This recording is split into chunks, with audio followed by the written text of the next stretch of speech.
એક હદનું શાસન છે અને ઉમરપાડા તાલુકાની જેટલી પણ બને એટલા ખેડૂતો માટે કામ કરતી આ સંસ્થા છે. ત્યારે જે ચૂંટાયેલી બોડી હતી એની મુદત પૂરી થતાં રાજ્ય સરકારના સહકાર વિભાગ દ્વારા એની ચૂંટણી જાહેર કરવામાં આવી હતી અને આ ચૂંટણીમાં એવું કહેવાતું હતું કે ભાઈ ભારતીય જનતા પાર્ટી કોંગ્રેસ પાર્ટી અને આપ પાર્ટી વચ્ચે ખરાખરીનો ઉપાધ્યો જંગ થશે. પરંતુ મને કહેતા આનંદ છે કે આ ભારતીય જનતા પાર્ટીની સરકારમાં ભારતીય જનતા પાર્ટીનું સંગઠન ઉમરપાડા તાલુકાની અંદર એટલું મજબૂત છે કે આપ પાર્ટી અને કોંગ્રેસ પાર્ટીના ઉમેદવાર પણ મળ્યા નથી, ઠેકેદાર પણ મળ્યા નથી અને ભારતીય જનતા પાર્ટીના 10 ઉમેદવારો બિનહરીફ અમે એમને ઉતારી લાવ્યા છે.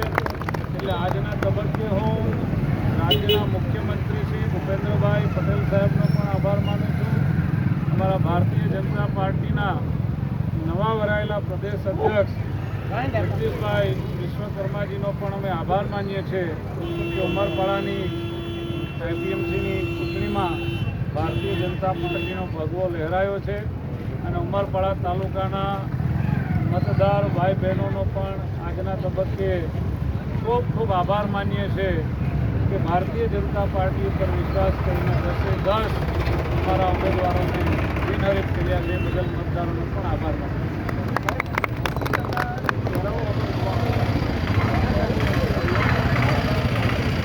ચોક્કસ કેમ નહીં સફળતા મળે. ભારતીય જનતા પાર્ટીના કાર્યકર્તાઓ એ હર હંમેશ સંગઠનનું કામ કરીને જોડાતા હોય છે.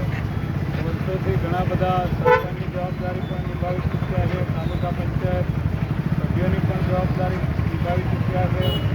શાંતિલાલભાઈ અને શામસિંહભાઈ તો જિલ્લા પંચાયતના સભ્ય રહી ચૂક્યા છે અને અમારા નવા ચૂંટાયેલા ડિરેક્ટર તો આપણા ડેપ્યુટી કલેક્ટર તરીકે નોકરી બજાવી ચૂક્યા છે. માલજીભાઈ પણ આ વખતે ડિરેક્ટર તરીકે ચૂંટાયા છે.